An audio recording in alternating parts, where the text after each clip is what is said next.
Assalamualaikum warahmatullahi wabarakatuh. Salam sejahtera untuk kita semua, Om Swastiastu, Namo Buddhaya, salam kebajikan, Rahayu. Yang saya hormati pimpinan dan anggota Komisi 6 DPR RI, yang saya hormati PLT Direktur Utama Perum Perumnas, Direktur Utama PT Pembangunan Perumahan Persero Tarbeka bersama seluruh jajaran dan hadirin yang hadir di rapat terbuka Komisi 6 DPR RI. Terima kasih untuk pemaparannya. Saya akan mulai dengan sesuatu yang sebetulnya general dan ini menjadi tugas kita bersama. Berdasarkan amanat konstitusi Undang-Undang Dasar Negara Republik Indonesia 1945, maka ada tujuan bersama kita yaitu visi untuk mewujudkan Indonesia yang merdeka, bersatu, berdaulat, adil dan makmur yang ditandai dengan lahirnya kesejahteraan rakyat begitu. Dan atas summary dari konstitusi tersebut setidaknya ada 5 bidang prioritas kesejahteraan rakyat. Pertama adalah terpenuhinya hak rakyat atas sandang, pangan, dan papan. Kedua adalah terpenuhinya hak rakyat atas pendidikan dan kebudayaan. Ketiga, terpenuhinya hak rakyat atas kesehatan, pekerjaan, dan jaminan sosial. Keempat, terpenuhinya hak rakyat atas perlindungan sosial, hukum, dan HAM. Yang kelima adalah terpenuhinya hak rakyat atas infrastruktur dan lingkungan hidup yang aman dan nyaman begitu. Nah, dari apa yang dilakukan oleh BUMN, tentu saja BUMN sebagai perusahaan negara tidak mungkin lepas dari tanggung jawab yang dimandatkan oleh konstitusi tersebut. BUMN kalau bagi saya bukan hanya sebagai penyedia barang dan jasa, tetapi juga sebagai agen pembangunan, penggerak pertumbuhan ekonomi dan stabilitas ekonomi, termasuk sangat berperan di dalam penyediaan lapangan kerja, pendukung pembangunan infrastruktur, dan adanya stabilitas negara itu sendiri. Dengan demikian, perspektif ini saya harap juga menjadi perspektif dari jajaran PT Perum, Perumnas dan juga PT Pembangunan Perumahan begitu. Bahwa betul ada nilai bisnis di situ, tetapi jangan lupa tujuan dari badan usaha milik negara yang kemudian menjadi Danantara adalah memberikan kontribusi signifikan terhadap itu tadi tujuan lahirnya kesejahteraan rakyat, di mana persoalan pertama tadi adalah terpenuhinya hak rakyat atas sandang, pangan, dan papan, dan terutama perusahaan Perumnas ya, dan juga ada pembangunan perumahan begitu. Tentu saja artinya keberadaannya ini sangat signifikan dan urgent di dalam terpenuhinya hak konstitusional rakyat atas perumahan. Nah, kemudian Perumnas bergerak di bidang penyediaan perumahan bagi masyarakat terutama di daerah perkotaan begitu ya Bu Dirut ya. Dan ini sejalan dengan artinya ada mandatori konstitusional.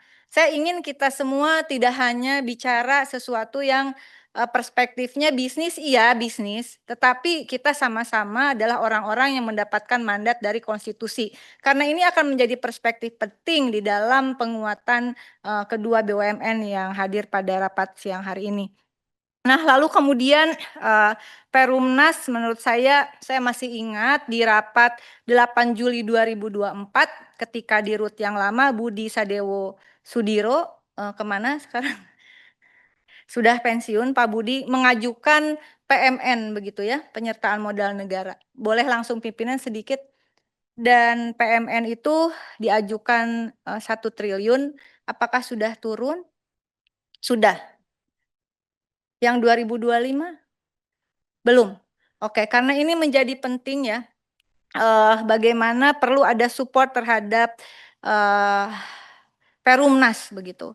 Diajukan untuk membangun 3.180 unit rumah, 580 unit rumah susun, dan 2.600 rumah tapak di Pulau Jawa dan Sumatera. Bagaimana membangun perumahan di kawasan yang alami kekurangan hunian, juga penyelesaian pembangunan unit yang ada begitu. Dan pertumbuhan perumahan itu sebetulnya sangat terkorelasi dengan pertumbuhan rumah tangga yang data 2023 kalau saya tidak salah pimpinan, ini 800.000 per tahun rumah tangga baru. Ya betul ya Bu ya? Berarti angka pernikahan cukup tinggi, semoga saya tertular. Nah, Ya, dan dapat perumnas begitu. Jadi saya sangat berharap justru juga dukungan dari pimpinan dan Komisi 6 terhadap, perumnas begitu dan mungkin juga bisa dikomunikasikan. Pertama adalah, tadi ada target untuk perumahan 3 juta perumahan rakyat. Saya belum melihat skema yang cukup harus lebih detail Ibu ketika ingin terlibat secara dan kemudian mendapatkan kesempatan untuk terlibat dalam pembangunan perumahan rakyat ini bagaimana skemanya?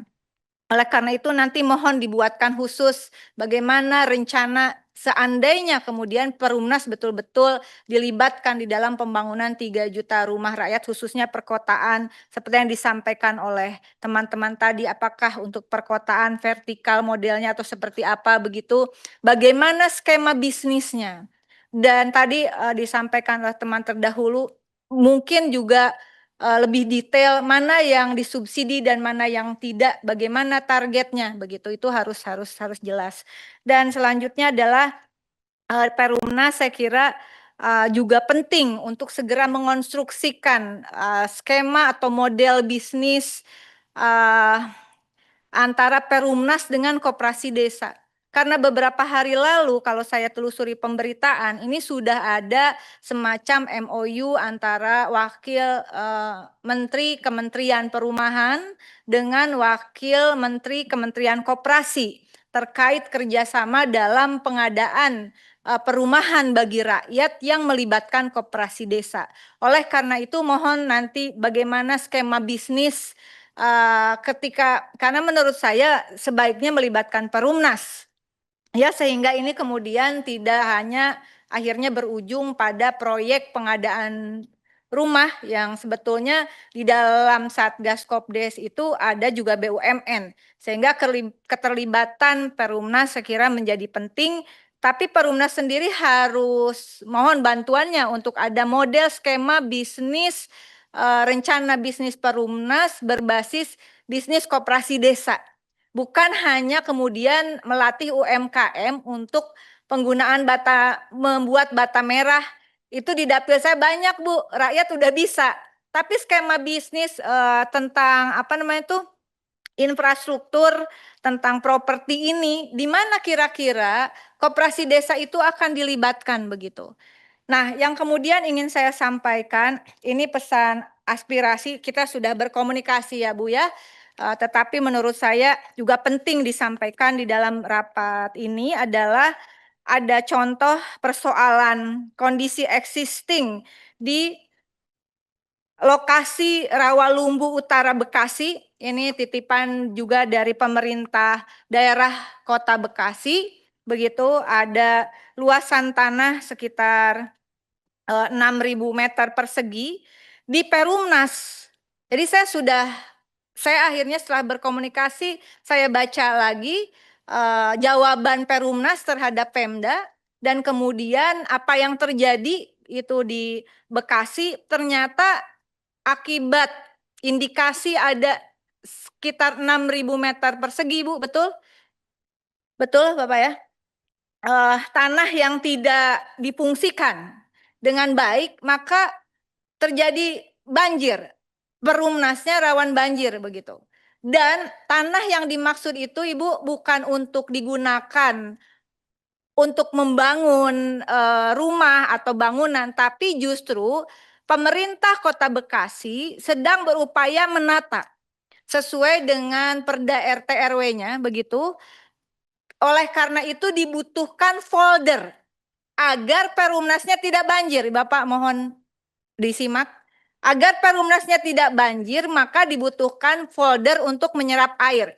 Nah, ini barangkali juga bagian dari untuk evaluasi terhadap kondisi perumnas-perumnas yang lain, begitu, yang tadi bagaimana ada lingkungan yang aman dan nyaman. Jadi bukan hanya membangun secara fisik, tetapi ekosistem lingkungan perumahan itu perlu kita perhatikan bersama. Dan saya meminta nanti pendampingan kita bertemu langsung dengan pemerintah Kota Kabupaten Bekasi. Kalau bisa kita tinjau langsung mana yang bisa dikerjasamakan begitu. kami sudah melakukan, teman-teman juga melakukan yang sama dengan pemerintah daerah begitu. Tidak bisa kalau kemudian kalau dari sini suggest-nya atau sarannya dari Perumnas adalah tanah itu dibeli oleh Pemda. Malah itu tanggung jawab Perumnas sebetulnya supaya nggak banjir, Bu. Nah, ini sekarang Pemda mau ngebangun folder. Nah, tapi tidak perlu dijawab di sini. Saya minta didampingi, saya akan mendampingi Perumnas, kita sebagai mitra langsung untuk melihat pokok persoalan di Rawalumbu ya, Bu ya. Mohon nanti ada yang ditugaskan. Kemudian yang kedua adalah terkait terakhir ini terkait PTPP begitu. PTPP tanggal dari penelusuran pemberitaan 10 Maret 2025, saya kira saya harus baca dulu ini. Menjadi visinya adalah menjadi kontraktor pilihan utama yang inovatif, unggul, dan berkelanjutan, didukung keuangan yang sehat. Amin. Saya doakan semoga visi ini tercapai begitu. Saya sama komentarnya Pak, kalau Bapak melihat di sini berapa total anak perusahaannya Pak? Total anak usaha ada 30 sampai dengan Juni 2025, Pak Ketua. Usaha apa mau fokus bagaimana? Susah. Jadi sepakat kalau mungkin nanti juga masuk di dalam catatan dalam mendukung agar kembali kepada core bisnisnya. Namanya saja PT Pembangunan Perumahan begitu. Dengan struktur grupnya 1% seris Dwiwarna, ini pemerintah Indonesia, 51% PT Danantara, 0,03% koperasi karyawan PT PP, 48,77% adalah saham publik, kemudian 0,23% treasury stock begitu. Di sini ada saham publik berarti harus lebih hati-hati begitu. Saya menelusuri pemberitaan 10 Maret 2025, laporan keuangan emiten dengan kode PPRO itu menunjukkan kurang lebih ada indikasi ketidakpastian material sehingga menyebabkan keraguan signifikan perusahaan dalam mempertahankan usaha. No wonder anak usahanya 30. Ya ini Perumnas fokus satu saja saya kira bukan hal yang mudah. Ini 30 Bapak. Jadi tahun 2024 itu ada kerugian 1,09 triliun. Betul, Pak. Untuk yang properti. Yang properti, anak perusahaan propertinya. Yang seharusnya core bisnisnya. Anak perusahaan, tapi maksud saya properti, dia bukan hanya perumahan. Nah, makanya. Tapi kan sebetulnya anak perusahaan yang memang usahanya adalah usaha inti perumahan ini. Ya, tentang perumahan. Konstruksi, perumahan justru anak usaha, padahal namanya pembangunan perumahan. Atau perusahaan, makanya tadi juga bingung ya, waktu kita mau rapat Pak Ketua juga bingung, ini namanya PT Pembangunan Perumahan, tetapi yang core bisnisnya adalah konstruksi secara keseluruhan. Perumahannya ada di anak perusahaan yang bernama PP Property. PP Property justru mengalami kerugian signifikan 1,09 triliun di tahun 2024 yang mengakibatkan defisit 1,94 triliun begitu. Dan kemudian ada pendapatan 458 miliar di tahun 2024. Ini kemudian aset turun dari 2023 senilai 983 miliar. Indikasinya karena tidak sertakan penjualan tanah senilai 563 miliar. Lalu kemudian aset turun juga dari 2023 19,69 triliun, di 2024 hanya 18,24 triliun. Tapi ada saham publik. Sehingga sebagai induk perusahaan PT Pembangunan Perumahan yang core bisnisnya adalah konstruksi, mungkin namanya nanti diganti aja biar nggak pusing. PT Pembangunan Konstruksi begitu. Ya. Nah, saya kira ini juga kalau tidak hati-hati, dan saya juga saat ini KPK sedang menangani kasus di proyek EPC 2022 sampai 2023 dan sudah ada uang yang disita dan deposito senilai 62 miliar dengan total kerugian negara indikasinya 80 miliar. Bapak, tadi saya di awal sudah menyampaikan bagaimana amanat konstitusi itu menjadi penting, menjadi perspektif kita semua.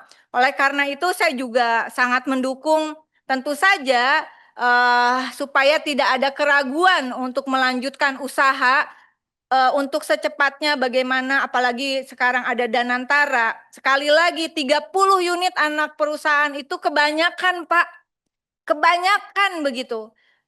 Segera untuk kembali pada core bisnisnya dan mungkin juga nanti namanya diganti tadi ya, supaya antara nama dengan bisnis yang dilakukan itu senapas lah gitu ya.